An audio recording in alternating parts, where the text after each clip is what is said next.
उपन्यास आपका बंटी। हमने पढ़ा इसमें लेखिका जीवन परिचय पढ़ा, पात्रों के बारे में पढ़ा और उसकी भूमिका के बारे में।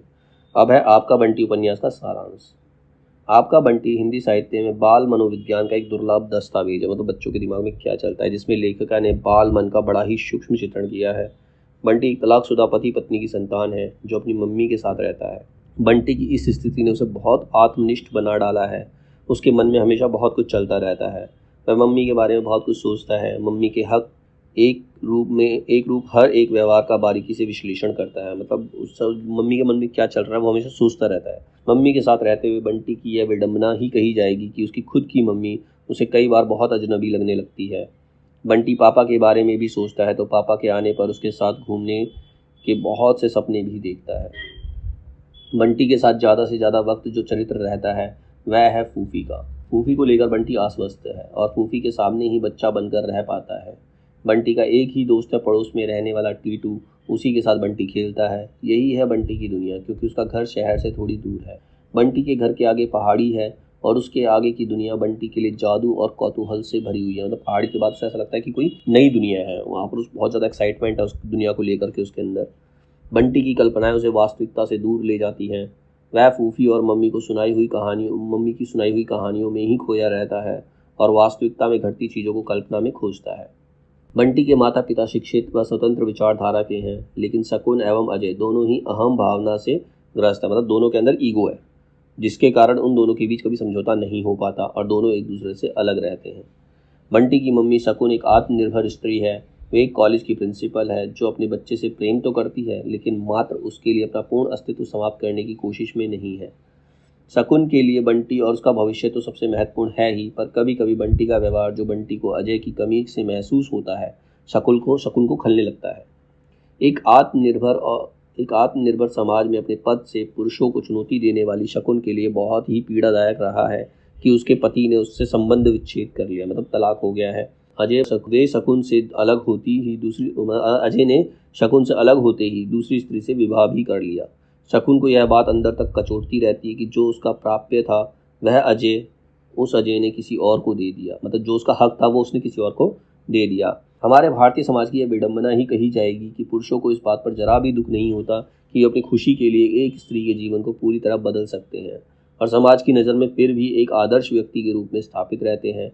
शकुन हर प्रकार से सक्षम होने के बाद भी अजय का इंतजार करती रहती है। बाद में उसकी यह आस भी टूट जाती है। प्रतिक्रिया स्वरूप अब शकुन भी अपने जीवन के आधार बिंदु की तलाश करती है। ऐसे में समाज के साथ साथ बंटी तथा फूफी भी शकुन के इस निर्णय के पक्ष में नहीं रहते कि उसको दूसरा विवाह नहीं करना चाहिए। बंटी का यह व्यवहार शकुन को बड़ा कटु प्रतीत होता है। शकुन के अनुसार बंटी के लिए अपना जीवन सीमित कर लिया, लेकिन यह बात बंटी और अजय कभी नहीं समझ पाएंगे। बंटी शकुन के साथ रहते हुए भी उससे कुछ दबा रहता है। वह मम्मी से बहुत से सवाल पूछना चाहता है, पूछ नहीं पाता।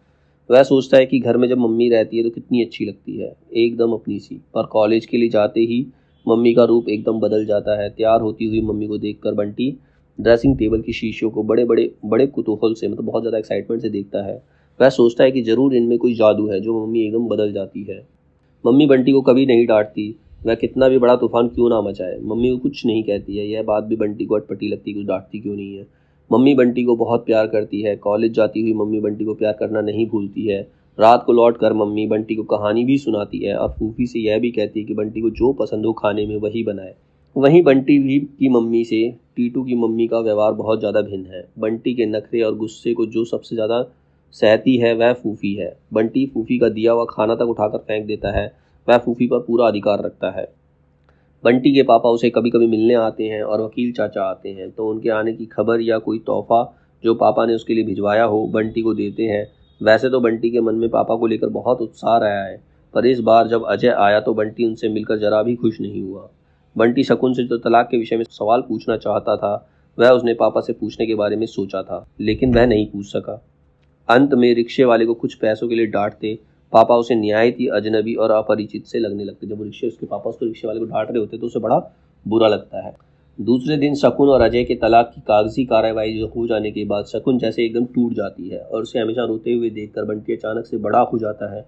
बंटी मन ही मन सोचता है कि अब घर में मम्मी की सारी जिम्मेदारियां उसकी। मम्मी ने उसे 5 साल के बच्चे ध्रुव की तपस्या की कहानी सुनाई थी। ध्रुव एक राक्षस का पुत्र था जो तपस्या हमेशा करता रहता था, ठीक है। उसकी कथा सुनाई जिससे वह तारा बन गया।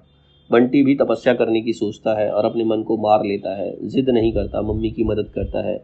जब घर में मम्मी की पार्टी होती है तो हर काम में फूफी की मदद करता है। पर रात को जैसा उसने सोचा था, दीपा आंटी का गाना सुनेगा, अपनी याद की कई कविताएं सुनाएगा, वैसा नहीं होता तो वह नाराज़ हो जाता है। पर थोड़ी देर बाद मम्मी उसे बिना लिए डॉक्टर जोशी से मिलने चली जाती है और उसे यह भी नहीं बताती कि वह कहाँ जा रही है, तो बहुत नाराज़ होता है। शकुन से मिलने आते डॉक्टर जोशी का आना बंटी को बिल्कुल अच्छा नहीं लगता। शकुन डॉक्टर जोशी से विवाह करने का निर्णय कर लेती है, पर डॉक्टर से शकुन की नज़दीकियाँ उसे बंटी से दूर करने लगती है। जब वो दोनों बंटी को डॉक्टर जोशी के बच्चों के साथ घुमाने ले जाते हैं तो भी बंटी को बहुत बुरा लगता है।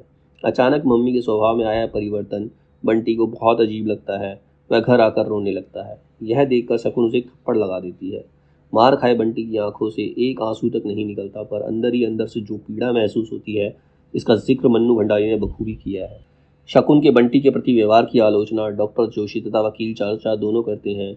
शकुन को भी इस बात का आभास होता है कि जिंदगी में हर ओर से कटकर वह पूरी तरह बंटी से जा चिपकी थी। सोचा था अपना सारा समय और ध्यान उसी पर केंद्रित कर देगी, अपने सारे अनुभवों की पूर्ति उसी से करेगी, लेकिन नहीं, उसने रास्ता ही गलत चुना था, अतः उसका हर कदम ही गलत होता चला गया। शकुन कहती है, डॉक्टर को लेकर जो मासूम सा विरोध बंटी के मन में उफनता रहता है, शकुन खूब समझती है। शकुन को डॉक्टर जोशी एक कश्मकश से निकालते हैं और सांत्वना देते हैं। दोनों की शादी हो जाती है। परिणामतः फूफी घर छोड़कर चली जाती है। बंटी को लगता था जैसे फूफी उसे कभी छोड़कर जा ही नहीं सकती।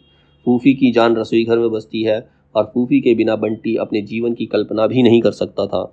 शकुन की शादी के बाद घर में बहुत बदलाव आ जाता है और बाद में शकुन बंटी को लेकर डॉक्टर जोशी और उनके दोनों बच्चों के साथ ही उनके घर में रहने लगती है। घर से उखड़कर बंटी जैसे सभी जगह से उखड़ जाता है। डॉक्टर जोशी के घर में अकेले बंटी को पापा की याद आने लगती है। यहाँ आकर बंटी और शकुन की दूरियां इतनी बढ़ जाती हैं कि जब अजय बंटी से मिलने आता है तो हमेशा की तरह बंटी से उसके साथ कलकत्ता चलने की बात करता है, तो बंटी तुरंत ही राजी हो जाता है। बंटी डॉक्टर के घर में बहुत अकेला और अजनबी महसूस करता था। वह जोत और अमी से अपनी तुलना करता था, मतलब उनके दोनों बच्चों से, और उनके साथ ना सोना उसे अच्छा लगता था। पहले दिन रात मम्मी तथा डॉक्टर जोशी से घृणा होने लगती है। एक दिन अमी बंटी की किताबों को अपनी मेज़ से फेंक देता है। गुस्से में बंटी भी यही करता है। बंटी के थप्पड़ मारने पर अमी उसे दांत काट लेता है और ये सब पता चलने पर मम्मी को डांट लगाती है और बंटी को थप्पड़ मारने से पहले एक बार भी नहीं सोचती। बंटी के लिए मम्मी धीरे धीरे अजनबी होने लगती है। घर से उखड़कर बंटी हर जगह से उखड़ जाता है।